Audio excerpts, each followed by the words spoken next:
அப்போ இப்போ நடக்கிறது தான் காமராஜர் ஆட்சின்னா தமிழ்நாட்டில் காங்கிரஸ் கமிட்டி எதுக்கு கலைச்சிட்டு போயிடலாமே? காங்கிரஸ் ஒரு கட்சியே தேவையில்லையே. ஏன்னா காமராஜனுடைய ஆட்சியை திமுகவினுடைய ஆட்சி இப்போ இருக்கிறதே காமராஜர் ஆட்சினா காங்கிரஸ் எதுக்கு? இன்னைக்கு காமராஜரனுடைய பிறந்தநாள்னு இப்போ எல்லாரும் போய் காமராஜர் சிலைக்கு மாலை போடுறதோட அந்த காமராஜரனுடைய வழிபாடு முடிஞ்சுதா? அவர் வாழ்ந்த வாழ்க்கையை அரசியல் துறவரமா எல்லாம் இருந்தார்.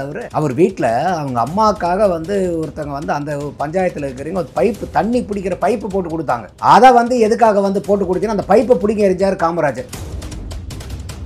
மக்களை காப்போம், தமிழகத்தை மீட்போம்னு சொல்லிட்டு எடப்பாடி ஐயா அவர்கள் ஒரு பெரிய சுற்றுப்பயணத்தை கோயம்புத்தூரில் ஆரம்பித்து பண்ணிட்டு இருக்காரு. போகிற இடத்துல போகிறவங்க ஒரு பெரிய பெருந்திரளான கூட்டங்கள், இளைஞர்கள், பெண்கள் எல்லாம் இன்னைக்கு இருக்கக்கூடிய வெய்ய காலத்தில் இந்த அளவுக்கு மக்கள் திரண்டு அந்த இடத்துல நின்று அவர்களுக்கு வரவேற்பு கொடுக்கறத பார்க்கும்போது மக்கள்கிட்ட ஒரு அதீதமான ஒரு ஆன்டி இன்கம்பன்சி நிலவுதுங்கிறது ரொம்ப அப்பட்டமாகவே தெரியுது.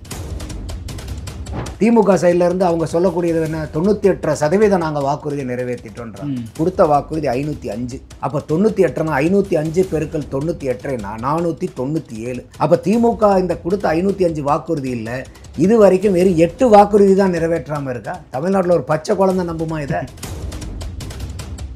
அன்னைக்கு அவர் கேட்டகரிக்கலாக என்ன சொல்கிறாருன்னா, இல்லை இதெல்லாம் தேர்தலுக்கு முன்னாடி பேச வேண்டியதில்லை, தேர்தலுக்கு பிறகு பேச வேண்டியது அமித்ஷா சொன்னது. இப்போ சமீபமாக இந்தியன் எக்ஸ்பிரஸ்க்கு அவர் சொல்லியிருக்கிறது அதுக்கு ஒரே ஒரு வரியில் இதே கேள்வி அங்கே கேட்குறாங்க, ஒரே வரியில் அவர் எஸ்ன்னு மட்டும் சொல்லிட்டாரு, மறுபடியும் ஃபர்தர் எக்ஸ்பிளனேஷன் எதுவுமே இல்லை. அப்போ என்னன்னா அமித்ஷா அவர்களே அன்னைக்கு ஒரு பேச்சு இன்னைக்கு ஒரு பேச்சு பேசுகிற மாதிரி இருக்குது. இது கூட்டணிக்கு நல்லதில்லை.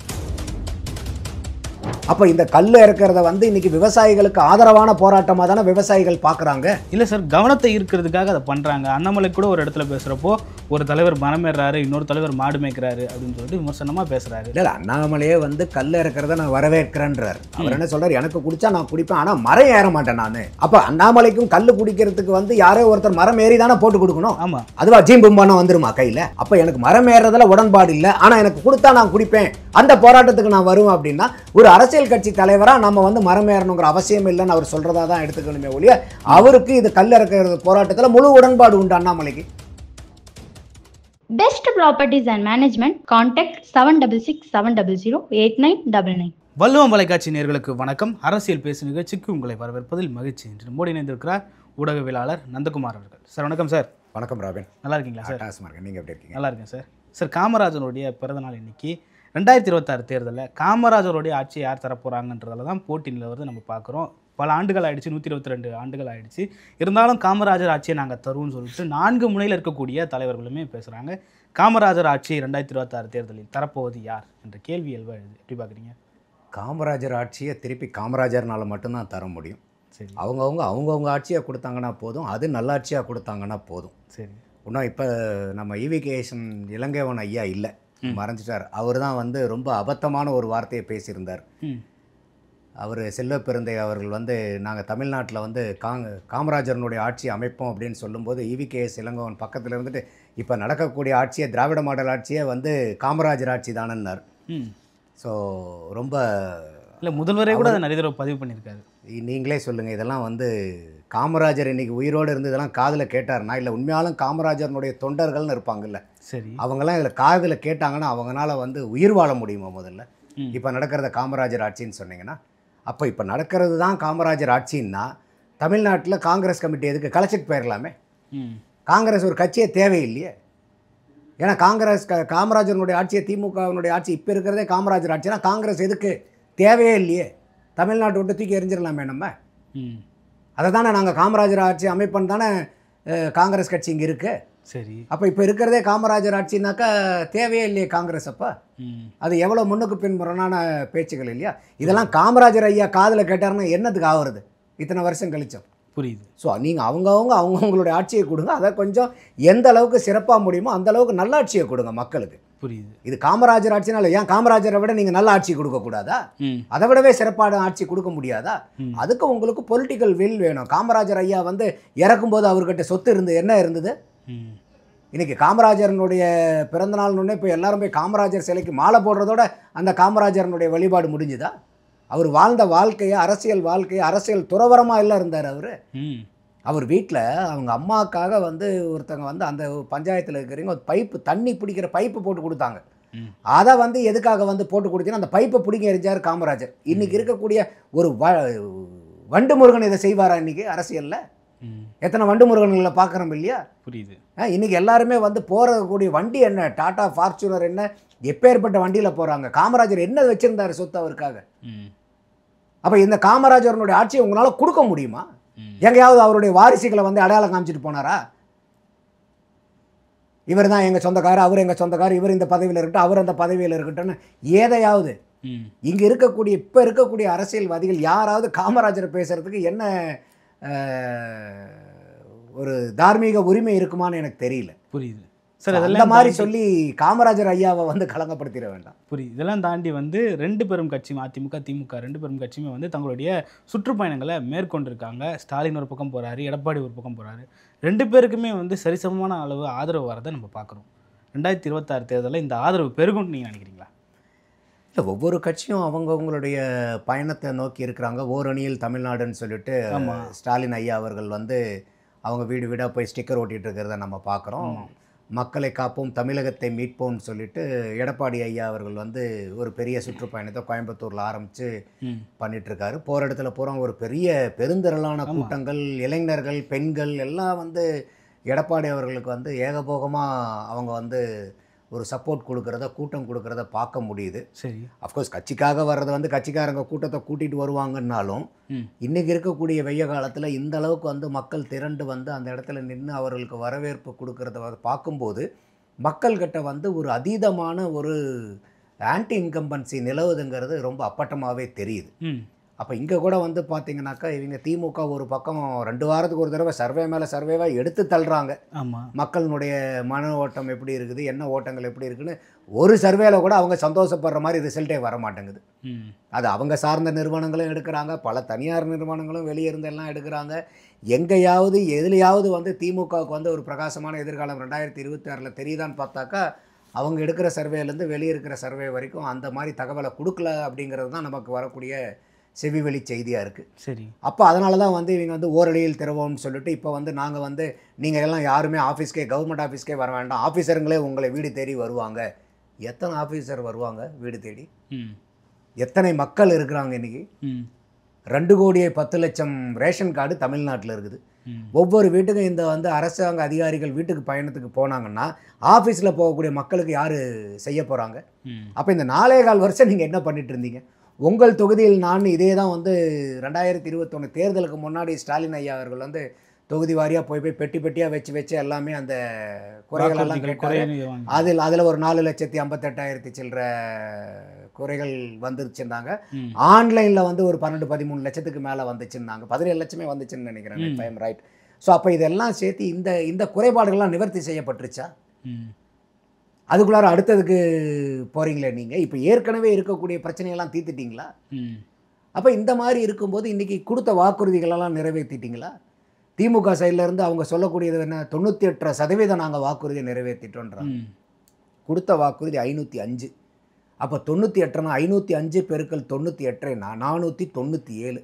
அப்போ திமுக இந்த கொடுத்த 505 வாக்குறுதி இல்லை, இது வரைக்கும் வெறும் 8 வாக்குறுதி தான் நிறைவேற்றாமல் இருக்கா? தமிழ்நாட்டில் ஒரு பச்சை குழந்தை நம்புமா இதை? பால்வாடிக்கு போகிற குழந்தை நம்புமா இதை சொன்னோம்னா? நான் எடுத்து படிக்கட்டுமா? ஒரு 100 எண்ணுக்கு மேலே நான் வச்சுருக்கிறேன், படிக்கட்டுமா? அப்போ இந்த மாதிரிலாம் இருக்கும்போது நீங்கள் ஓரணியில் திரள்வோம்னு நீங்கள் போயிட்டு எந்த அளவுக்கு, ஆனால் அவங்க கட்சி பண்ணி தான் ஆகணும். ஏன்னா அவங்க வேற பெரிய இலக்கு வச்சுருக்காங்க. 200 ஜெயிப்பண்ணார் முதல்ல. அப்புறம் அவர் என்ன பண்ணிட்டார், 234 நாங்கள் தான் ஜெயிப்போம்னு சொல்லியிருக்கார் ஸ்டாலின் ஐயா அவர்கள். மற்ற கட்சியெல்லாம் தேர்தலில் நின்னாமல் வாக்கோவர் வாங்க போகிறாங்களா இல்லையான்னு தெரியல. ஸோ அப்போ 234 நீங்கள் ஜெயிக்கணும்னா இன்றைக்கி அவங்களுக்கு சர்வே வரக்கூடிய ரிப்போர்ட்டுக்கோ பயங்கரமாக அவங்களுக்கு வந்து ஒரு பெரிய சேதாரத்தை காத்துட்ருக்கிறதுனால, ஏன்னா அவங்க சொல்கிற தகவல்கள் பூரா என்னென்னா தனிப்பெருமைப்பட்ட மெஜாரிட்டி வர்றதுக்கு வாய்ப்பே இல்லைங்கிற மாதிரி தான் அவங்க சர்வே ரிசல்ட் வந்திருக்கிறதா ஒரு தகவல் வருது. அப்போ அதனால தான் இத்தனை மறுபடியும் வந்து எல்லாத்தையும் இதை பண்ணலாமா, அதை பண்ணலாமா, ஓரலில் திறவோம், அதை பண்ணுவோம், இதே மாதிரி தொகுதியில் ஸ்டாலின், இந்த மாதிரிலாம் வந்து நீங்கள் போயிட்டுருக்கிறதா தகவல் வருது. அப்போ இதெல்லாம் நீங்கள் உங்களுக்கு ஆட்சி பீடத்தில் வந்து உட்கார்ந்துருக்கும் போதே நீங்கள் முதல் நாள்லேருந்தே நல்லபடியாக ஆட்சியை கொடுத்துருந்தீங்கன்னா இந்த அளவுக்கு கடைசி நேரத்தில் இவ்வளோ பதபதைப்பு தேவையில்லை, இவ்வளோ பரிதவிப்பு தேவையில்லை. என்றைக்குமே நான் ராஜாடாங்கிற மாதிரி நீங்கள் நல்ல ஆட்சி முதல் நாள்லேருந்தே கொடுத்துருந்தீங்கன்னா என்றும் நிரந்தர முதல்வராக நீங்கள் சொல்கிற மாதிரி இருந்திருக்கலாம். புரியுது. அதுக்குண்டான வாய்ப்பை 4.25 லட்சம் விட்டுட்டு மீதி 8 மாசத்துல வந்து நீங்கள் கடைசிக்கில் போய் கவரப் பிளான் பண்ணணும்னா எப்படி முடியும்? பொறுத்திருந்தா நம்ம பார்க்கணும் சார். ஆனால் 2019 2024 வரைக்கும் தொடர் வெற்றியில் வந்து திமுக இருக்குது. உள்ளாட்சி தேர்தலில் கூட தோக்கலை இது வரைக்குமே சொல்கிறாரு. வெற்றி பாதையில் ஸ்டாலின் இருக்காரு, 26 வெற்றி பெறுவாருன்னு சொல்கிறாங்க. இப்போ உள்ளாட்சி தேர்தல் நடந்துச்சா? இப்போ இல்லை, இதுக்கு முன்னாடி நடந்த உள்ளாட்சி நடத்தலை. இப்போ இன்றைக்கி வந்து இவங்க சமூக நீதிங்கிறாங்களே, சமூக நீதினா என்ன? அப்போ உள்ளாட்சியில் உள்ளூர் அமைப்புகள் வந்து நீங்கள் வந்து அவங்களுக்கு நீங்கள் எம்பவர் பண்ண வேண்டாமா? இன்றைக்கி 96,000 பதவிகளுக்கு மேலே வந்து நீங்கள் உள்ளாட்சி அமைப்பில் காலியாக இருக்குதே. அப்போ அங்கே பூரா இன்றைக்கி அதிகாரிகள் தானே கோலடிச்சிட்டு இருக்காங்க. எங்கே மக்களாட்சி நடந்துக்கிட்டு இருக்காங்க? அதிகாரிகளோட ஆட்சி தானே நடந்துக்கிட்டு இருக்குது. அப்போ இதெல்லாம் வந்து உங்களுக்கு தெரியலையா? அடுத்தது நீங்கள் 19, 21, 24 இதெல்லாம் பார்க்கும்போது தொடர்ந்து ஜெயிச்சுட்டு வர மாதிரி இருக்கும். ஆனால் டெவில் லைஸ் இன் த டீட்டெயில்னு சொல்லுவாங்க. 19 MP election, 24 MP election, 21 MLA. நம்ம எம்பியும் கம்பேர் பண்ணலாம். 2019 22 தொகுதி தான் திமுக நிற்கிது, 24 நிற்கிறாங்க. அதில் வந்து கணேசமூர்த்தி வைகோ கட்சியினுடைய ஒருத்தர் நின்னார். அதே மாதிரி ரவிக்குமார் விடுதலை சிறுத்தைகள் கட்சி, அவர் ஒருத்தர் வந்து திமுகவினுடைய உறுப்பினர் ஆகிட்டு திமுகவினுடைய எம்பி ஆனார். அவங்க 2 பேர்த்தையும் எடுத்துருங்க. சரி, மீதி 22 தொகுதி நிற்கிறாங்க. அந்த 22 தொகுதியில் 1,27,00,000 வாக்கு வாங்கினாங்க. நீங்கள் சொல்கிற மாதிரி இவங்க சூப்பராக பர்ஃபார்மன்ஸ் பண்ணிட்டு இருக்காங்கன்னா இந்த 1,27,00,000 2024 என்னவாயிருக்கணும்? அதிகமாகலாம் இருக்கணும். ஆமாம், 2024 23 தொகுதி நிற்கிறாங்க. எவ்வளோ கூடுதலாக நிற்கிறாங்க? ஒரு சீட்டு கூடுதலாக நிற்கிறாங்க. வாங்கின வாக்கு 1,17,00,000 வாக்கு. அப்போ ஒரு தொகுதி கூடுதலாக நின்று 10 லட்சம் வாக்கு கம்மியாக வாங்கும்போது தொகுதிக்குன்னு கணக்கு போட்டிங்கன்னா ஒரு 11 to 12% வாக்கு திமுகவுக்கு காணா போச்சு 19லேருந்து 24. ஆனால் பேர் பெத்த பேருங்கிற மாதிரி என்ன, நாங்கள் 39க்கு 39 ஜெயிச்சிட்டோம். ஆனால் இவங்க நின்ன 23 தொகுதியில் 2 தொகுதியில் தான் திமுக 19ஓட வாக்கு கூடுதலாக வாங்கியிருக்கு. ஒன்று தங்கத்தமிழ் செல்வன், இன்னொரு வந்து வேலூர் கதிரானது. இவங்க 2 பேர் தான் 19 விட 24 கூடுதலான வாக்கு வாங்கினது. கூட்டணி 39க்கு 39 ஜெயிக்குது. அதிமுக, பாரதிய ஜனதா அவங்க யாருமே எதையும் ஜெயிக்கல, வாஷ் அவுட். இவங்க 39க்கு 39 ஜெயிக்கிறாங்க. திமுக 23ல் 2 தான் வாக்கு கூடுதலாக வாங்குது. சரி, மற்ற கூட்டணி கட்சிகளை பார்க்கும்போது 3 பேர் கூடுதலாக வாங்குறாங்க. திருமாவளவன் அவர்கள் ஒரு 5000 வாக்கு பக்கமாக வாங்குறாரு, நவாஸ்கனி அவர்கள் வாங்குறாரு, சசிகாந்த் செந்தில் காங்கிரஸில் அவர் கூடுதலாக வாங்குறாரு. அப்போ 39 சீட்டில் வெறும் 5 சீட்டு தான் 2019 விட 2024 கூடுதலாக வாங்கியிருக்காங்க. பெரிய ஆகச்சிறந்த பர்ஃபார்மன்ஸ் ஆகுது. அப்போ வெற்றிங்கிறது உண்மையான இந்த தகவலை பூரா மறைச்சிருது. அடுத்தது 21க்கு வாங்க, எம்எல்ஏ எலெக்ஷனுக்கு வாங்க. 2016லேருந்து 2021 கம்பேர், எம்எல்ஏக்கு தானே கம்பேரிசன் பண்ணணும். அப்போ 2021 திமுக ஒரு 44 சீட்டு கூடுதலாக வாங்கி 133 சீட்டு வராங்க. அந்த 44 சீட்டில் 43 சீட்டு அவங்க ஜெயிச்சது, அந்த மார்ஜின் இருக்கும் இல்லையா, அதையெல்லாம் கூட்டி பார்த்தீங்கன்னா 1,98,386 வாக்கு. அப்போ வெறும் 1,98,000 வாக்கில் 43 சீட்டை வந்து நீங்கள் அதிமுகவிட்டிருந்து கைப்பற்றியிருக்கீங்க. இது பெரிய வெற்றியா? இத்தனைக்கும் அதிமுக 10 வருஷம் தொடர்ந்து ஆட்சியில் இருந்துச்சா இல்லையா? புரியுது. 2011லேருந்து 21 வரைக்கும். இதில் வேற ஜெயலலிதா அம்மையாருடைய மரணம் வேற. அந்த மரணத்தை சுற்றி எத்தனை சந்தேகங்கள், எத்தனை கட்டுக்கதைகள் வந்து எழுப்பப்பட்டது. இதே திமுக அவங்க என்ன சொன்னாங்க, நாங்கள் ஆட்சிக்கு வரும்போது இதுக்கு உண்டான வழக்கு விசாரிக்கிறதுக்கு சிறப்பு நீதிமன்றம் அமைப்போன்னு சொன்னீங்கல்ல, இது வரைக்கும் ஏதாவது அமைச்சர் நடவடிக்கை எடுத்திருக்கீங்களா?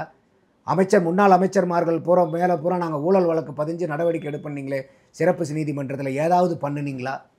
ஜல்லிக்கட்டு போராட்டம், இன்றைக்கி போராட்டத்துக்கே அனுமதி கொடுக்கறது இல்லைன்றாங்க. அன்றைக்கி எடப்பாடியார் அவர்கள் ஆட்சியில் இருந்தபோது எத்தனை போராட்டங்கள் அதிமுக காலத்தில், ஆட்சி காலத்தில் எத்தனை போராட்டங்கள், எத்தனை சமூக ஆர்வலருங்கிற பேரில் சினிமாக்காரங்க எத்தனை பேர் அன்றைக்கெல்லாம் சமூக ஆர்வலர்களாக மாறி இந்த சமுதாயம் சீரழிஞ்சிட்டு இருக்கேன்னு துடிச்சு போன சினிமாக்காரங்க எத்தனை பேர், எத்தனை மனித நல விரும்பிகள், இப்போல்லாம் அவங்கெல்லாம் எங்கே போயிட்டாங்க? புரியுது. இத்தனை போராட்டத்துக்கு அப்புறமும் திமுக 44 சீட்டு கூடுதலாக வாங்குது. அதில் நான் சொன்ன மாதிரி வெறும் 43 சீட்டு வெறும் 1,98,000 வாக்கில் நீங்கள் கூடுதலாக வாங்கியிருக்கு. ஆகச்சிறந்த வெற்றியா திமுகக்கு? புரியுது. அப்போ வெற்றி இதையெல்லாம் மறைச்சிருக்கு. அப்போ எனக்கு இந்த தெரியக்கூடிய தகவல் இன்னைக்கு மற்ற கட்சிக்காரங்களுக்கு தெரியாதா? கண்டிப்பா. அப்போது இப்போ நீங்கள் சொல்லுங்கள், 19, 21, 24 திமுகவினுடைய கை ஓங்கிட்டு இருக்கா, திமுகவினுடைய கை சரிஞ்சுக்கிட்டு இருக்கா? எப்படி பார்க்குறது இதை? புரியுது சார். இன்னொன்று பார்த்தீங்கன்னா, எடப்பாடி பழனிசாமி தனிப்பெரும்பான்மையாக ஆட்சி அமைப்புன்னு சொல்கிறாரு, அமித்ஷா கூட்டணி ஆட்சி தான் சொல்கிறாரு. இவங்களுக்குள்ள இந்த சிக்கலே ரொம்ப பெருசாக போயிட்டுருக்கு. இதுவே மக்கள் மத்தியில் எடுபடாதுன்னு சொல்கிறாங்க. கூட்டணி ஆட்சி தமிழ்நாட்டில் எடுபடுமா? இல்லை, இது அதாவது கூட்டணி ஆட்சி எடுபடுமா எடுபடாதுங்கிறத விட முதல்ல உங்களுக்குள்ளார அண்டர்ஸ்டாண்டிங் என்ன? நீங்கள் ஒரு கூட்டணின்னு நீங்கள் அமைக்கும்போது அமித்ஷா அவர்கள் வந்து இங்கே ஏப்ரல் 11ஆம் தேதின்னு நினைக்கிறேன், அப்போ தான் இங்கே வந்து கூட்டணியை அனௌன்ஸ் பண்ணிட்டு போகிறாங்க அதிமுக கூட. அன்னைக்கு ஒரு நிருபர் தெளிவாக கேள்வி கேட்குறாரு, ஐயா நீங்கள் எம்எல்ஏக்கள் உங்கள் கட்சி பாரதிய ஜனதாவிலேருந்து ஜெயிச்சு வந்தீங்கன்னா மந்திரி சபையில் இடம் பிடிப்பீங்களா அப்படின்னு கேட்குறாரு. இதெல்லாம் தேர்தலுக்கு அப்புறம் பேச வேண்டிய பேச்சு, இதுதான் நியாயமான பதில். ஆமாம். அப்போது அன்றைக்கி அவர் கேட்டகரிக்கலாக என்ன சொல்கிறாருன்னா, இல்லை இதெல்லாம் தேர்தலுக்கு முன்னாடி பேச வேண்டியதில்லை, தேர்தலுக்கு பிறகு பேச வேண்டியது. அது அமித்ஷா சொன்னது. இப்போ சமீபமாக வந்து இந்தியன் எக்ஸ்பிரஸ்க்கு அவர் சொல்லியிருக்கிறது வந்து அதுக்கு வந்து ஒரே ஒரு வரியில் இதே கேள்வி அங்கே கேட்குறாங்க, ஒரே வரியில் அவர் எஸ்ன்னு மட்டும் சொல்லிட்டாரு, மறுபடியும் ஃபர்தர் எக்ஸ்ப்ளனேஷன் எதுவுமே இல்லை. அப்போ என்னன்னா, அமித்ஷா அவர்களே அன்னைக்கு ஒரு பேச்சு இன்னைக்கு ஒரு பேச்சு பேசுகிற மாதிரி இருக்குது. இது கூட்டணிக்கு நல்லது இல்லை. இது யாராக இருந்தால் என்ன? இப்போ கூட்டணிக்குள்ளே குழப்பம் வர்றதுக்கு காரணம் கூட்டணியில் இதில் குழப்பம் வராது. அதனால தான் எடப்பாடியார் அவர்களும் தெளிவாக அதுக்கு அடுத்த நாள் அவரும் விளக்கம் கொடுக்குறாரு, நாங்கள் தனிப்பட்ட பெரும்பான்மையிலே ஜெயிப்போம். இன்றைக்கி நீங்கள் தனிப்பட்ட பெரும்பான்மையில் ஜெயிச்சு ஆட்சி அமைக்கணும்னா நீங்களுக்கு ஒரு 118 எம்எல்ஏக்கள் வேணும். ஆமாம். அப்போ அந்த 118 எம்எல்ஏக்கள் இருக்கும்போது அதிமுக எதுக்கு வந்து இன்னொரு ஆட்சியை வந்து உள்ளார கொண்டு வரணும்? கட்சி ஆட்சிக்கு கொண்டு வரணுங்கிற அவசியம் கிடையாது. சப்போஸ் அதிமுகவுக்கு வந்து இது பற்றாக்குறையாக இருக்குதுன்னு வச்சுக்கிங்களேன், அப்போ இந்த கட்சிகள் வந்து கூட்டணியில் நாங்களும் அங்கம் வகிக்கிறோம் கேள்வி கேட்குறதுல ஒரு நியாயமும் இருக்குது. அப்போ கேள்வி கேட்டாலும் அன்னைக்கு அவங்க அதிமுக எப்படி அவங்கள சமாதானப்படுத்தி அதுக்கு உள்ளார வராமே சப்போர்ட்டை வாங்க போகிறாங்களா, இல்லை கொடுத்தாதான் ஆதரவுனா அவங்க கொடுக்கறதுக்கு முன் வருவாங்க. ஆனால் இதை பூரா தேர்தலுக்கு முன்னாடி பேசுறது வந்து அழகில்லை. இதில் அமித்ஷா அவர்கள் வந்து நீங்கள் ஏப்ரல் 11ஆம் தேதி இங்கே நீங்கள் சொல்லும்போது என்ன சொன்னீங்களோ அதையே நீங்கள் கடைசி வரைக்கும் நீங்கள் வந்து கடைபிடிச்சாதான் அந்த கூட்டணிக்குள்ளார வந்து ஒரு எந்த விதமான பிரச்சனையும் இல்லாமல் இருக்கும். ஆனால் இந்த பிரச்சனை கூட்டணி ஆட்சிங்கிற பிரச்சனை அதிமுக கூட்டணிக்கு மட்டும் இருக்கிறதா நான் பார்க்கல. திமுகவில் அதனால தான் ஏற்கனவே சொன்னேன், இன்றைக்கி திமுகவினுடைய சூழ்நிலை பார்க்கும்போதும் அவங்க தனிப்பட்ட மெஜாரிட்டி வர்றதுக்கு வாய்ப்பே இல்லைன்னா அவங்களுடைய சர்வேக்களே சொல்கிறதா தகவல் வருது. அப்படி இருக்கும்போது இன்னைக்கு திருமாவளவன் அவர்களுடைய குரல் என்ன? ஆட்சியிலும் பங்கு அதிகாரத்திலும் பங்கு. அப்போ இதே சூழ்நிலை முதல்ல வந்து ஜெயலலிதா அம்மையார் இருக்கும்போது கலைஞர் கருணாநிதி அவர்களை வந்து நித்த அவர் விமர்சித்தது வந்து மைனாரிட்டி திமுக அரசுன்னு தான் விமர்சிச்சுட்டு இருந்தாங்க. பலமுறை இருந்திருக்காங்க 96ல், அப்புறம் நிறைய இருந்திருக்காங்க. ஆனால் இது மாதிரி மைனாரிட்டியாக இருந்து நீங்கள் முதல் கட்சியாக திமுக ஆட்சி பண்ண மாதிரி 2026 சப்போஸ் கூட்டணி கட்சிகளினுடைய சப்போர்ட்னால தான் திமுக ஆட்சிக்கு வர வேண்டிய ஒரு சூழ்நிலை ஒருவேளை உருவானா அன்னைக்கு திமுக கூட்டணியில் இருக்கக்கூடிய கட்சிகளும் இதே கோரிக்கைகளை வைப்பாங்க. ஆட்சியிலும் பங்கு அதிகாரத்திலும் பங்கு வேணுங்கிறது எல்லாரும் கேட்பாங்க. அப்போ இந்த 2026 நான் இது பல தடவை நான் முன்னாடியே சொல்லியிருக்கேன், இன்னைக்கு எந்த ஒரு கட்சிக்கும் தனிப்பட்ட பெரும்பான்மை வரத்துக்கு ஒரு சாத்தியக்கூறு தனியாக நின்னாங்கன்னா வரத்துக்கு உண்டான சாத்தியக்கூறுகள் இல்லை.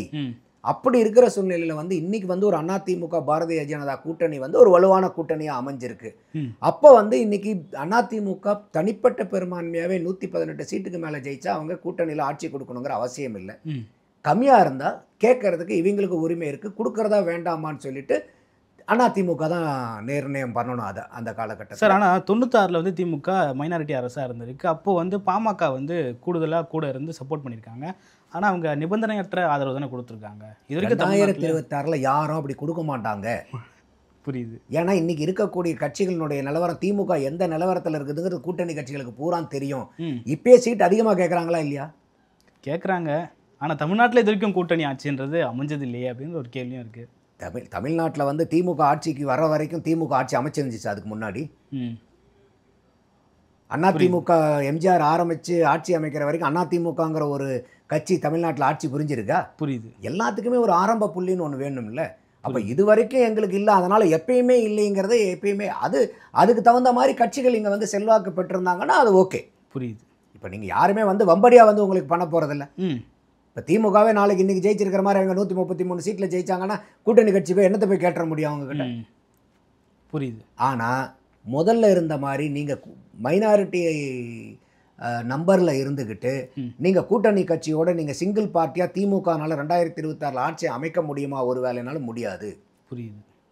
அதே மாதிரி இங்கே அதிமுகவும் வந்து பார்த்தீங்கன்னாக்கா தனிப்பட்ட பெருமை, இப்போ இபிஎஸ் அவர்களே என்ன சொல்கிறாங்க, நாங்கள் தனிப்பட்ட முறையில் வருவோம், அப்போ நாங்கள் கூட்டணியில் பங்கு கொடுக்கணுங்கிற அவசியம் இல்லை. ஒருவேளை வரல முடியலன்னா கட்டாயமாக கூட்டணியில் இருக்கவங்க கேட்பாங்க. இது வந்து இந்த 2 கூட்டணிக்குமே இது பொருத்தமான ஒரு இதுன்னு தான் பார்க்குறேன். அதனால் இது வந்து அதிமுக கூட்டணியில் மட்டும் இது ஒரு பிரச்சனையும் இல்லை. திமுக கூட்டணிக்கும் இந்த பிரச்சனை பெரும்பாலான பிரச்சனைகள் இது வந்து ஒரு முக்கியமான பிரச்சனையாக நான் பார்க்குறேன் திமுக கூட்டணிக்கு. புரியுது சார். இதெல்லாம் தாண்டி செகண்டரி ஃபோர்ஸாக இருக்கக்கூடிய மாற்று அரசியல்னு சொல்லக்கூடிய தாவேக்கா, நாம் தமிழர் தொடர்ந்து போராட்டங்களை முன்வைக்கிறாங்க, அவங்களுடைய அரசியல் பாதைகளை தொடர்றாங்க. அப்படி தொடர்றப்போ ஊடகங்கள் வாயிலாகவும் ஆளும் தரப்பும் எதிர்த்தரப்பும் அதை விமர்சிக்கிறத நம்ம எப்படி பார்க்கலாம்? அந்த விமர்சனத்தில் ஆதாரம் இருக்குன்னு நினைக்கிறீங்களா?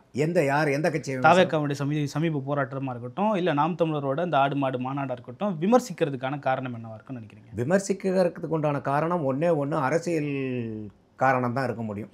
ஐயோ அவங்க வளர்ந்துக்கிட்டு இருக்காங்களே, மக்களினுடைய வித்தியாசமான போராட்டங்களெல்லாம் ஒரு பக்கம் வந்து சீமான் எடுக்கிறாரு, கல்லுக்கு வந்து ஏகப்பட்ட மக்கள் கல் இறக்கிறதுக்கு யாராவது எதிர்ப்பு இருக்காங்களா தமிழ்நாட்டில்? இல்லை, பெரும்பான்மை எதிர்ப்பு இல்லை. அப்போ எல்லா மக்களும் இன்றைக்கி இன்றைக்கி பனை மரத்தை யார் வச்சுருக்கா? விவசாயிகள் வச்சுருக்காங்க. இல்லை பிஸ்னஸ் மேன் யாராவது வச்சுருக்காங்களா? இல்லை. அப்போ எல்லா கட்சிகளையும் வந்து நாங்கள் வந்து விவசாயிகள் நலன் விரும்பிகள் தானே சொல்லிக்கிறீங்க. அப்போ இன்றைக்கி அந்த நல்லசாமி என்ன கேட்குறாரு, எங்கேயாவது நீங்கள் டாஸ்மாகில் விற்கக்கூடிய எந்த ஒரு மதுப்பொருளை விடவாவது நீங்கள் கல் வந்து போதைப் பொருள் நீங்கள் நிரூபிச்சிட்டிங்கன்னா நாங்கள் வந்து உங்களுக்கு 10 கோடி ரூபாய் தரேன்றாரு. சரி. அப்போ இந்த கல் இறக்கிறத வந்து இன்றைக்கி விவசாயிகளுக்கு ஆதரவான போராட்டமாக தானே விவசாயிகள் பார்க்குறாங்க. இல்லை சார், கவனத்தை ஈர்க்கிறதுக்காக அதை பண்ணுறாங்க. அண்ணாமலை கூட ஒரு இடத்துல பேசுகிறப்போ ஒரு தலைவர் மரம் ஏறுறாரு, இன்னொரு தலைவர் மாடு மேய்க்கிறாரு அப்படின்னு சொல்லிட்டு விமர்சனமாக பேசுகிறாரு. இல்லை, அண்ணாமலையே வந்து கல் இறக்கிறத நான் வரவேற்கிறேன்றார். அவர் என்ன சொல்கிறார், எனக்கு குடித்தா நான் குடிப்பேன், ஆனால் மரம் ஏற மாட்டேன், நான் அதை நான் அவாய்ட் பண்ணியிருப்பேங்கிறார். சரி. அப்போ அண்ணாமலைக்கும் கல் குடிக்கிறதுக்கு வந்து யாரோ ஒருத்தர் மரம் ஏறி தானே போட்டு கொடுக்கணும். ஆமாம். அதுவா ஜீம்பும்பானம் வந்துருமா கையில்? வராது. அப்போ எனக்கு மரம் ஏறுறதுல உடன்பாடு இல்லை, ஆனால் எனக்கு கொடுத்தா நான் குடிப்பேன், அந்த போராட்டத்துக்கு நான் வருவேன் அப்படின்னா ஒரு அரசியல் கட்சி தலைவராக நம்ம வந்து மரம் ஏறணுங்கிற அவசியம் இல்லைன்னு அவர் சொல்கிறதா தான் எடுத்துக்கணுமே ஒழிய அவருக்கு இது கல் இறக்கிறது போராட்டத்தில் முழு உடன்பாடு உண்டு அண்ணாமலைக்கு. புரியுது. அப்போ இந்த விவசாயிகளுடைய ஆதரவை இன்னைக்கு சீமானுக்கு பெறுகிறத திமுக பார்த்துக்கிட்டு எப்படி இருப்பாங்க? அதுக்கு ஏதாவது ஒரு விமர்சனம் வச்சாகணும்ல. அடுத்தது இன்னைக்கு ஆடு மாடு. இன்னைக்கு ஆடு மாடுங்கிறது இன்னைக்கு கால்நடைத்துறைன்னு ஒன்று துறை இருக்கா இல்லையா தமிழ்நாட்டில்? அதுக்கு ஒரு அமைச்சர் பெருமகனார் இருக்காரா இல்லையா? அப்போ இது தேவையற்றதுன்னா எதுக்கு ஒரு துறை, எதுக்கு ஒரு அமைச்சர்?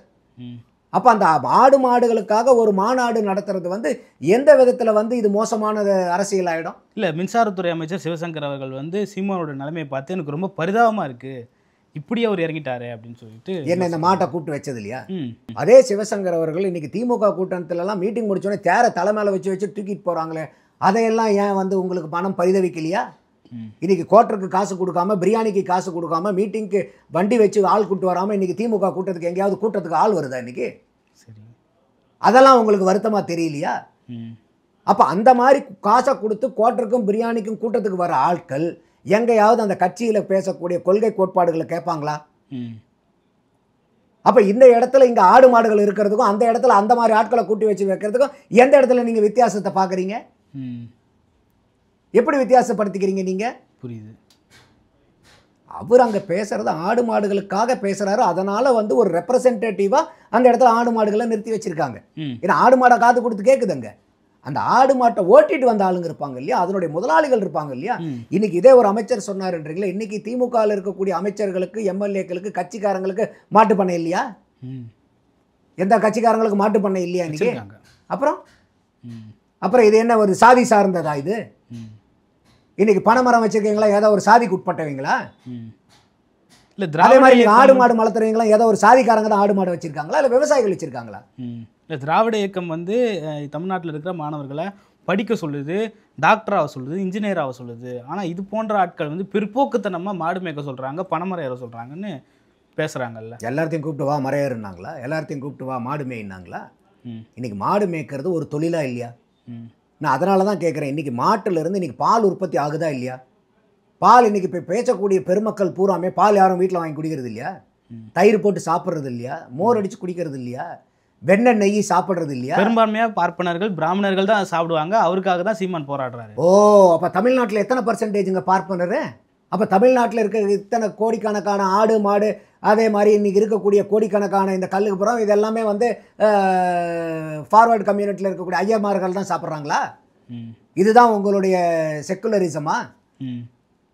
இப்போ இன்றைக்கி ரோட்லலாம் டீ கடை இருக்குது இல்லை, டீ கடையிலலாம் இங்கே என்ன கட்டஞ்சாயா குடிக்கிறீங்களா? பால் போட்டு குடிக்கிறது இல்லை? எல்லா டீ கடையிலும் ஐயர் தான் உட்காந்து குடிச்சிட்டு இருக்கிறாங்களா? வரீங்களா, போய் பார்க்கலாமா? எத்தனை கடையில் ஐயர் உட்காந்து டீ குடிச்சிட்டு இருக்காங்கன்னு பார்க்கலாமா?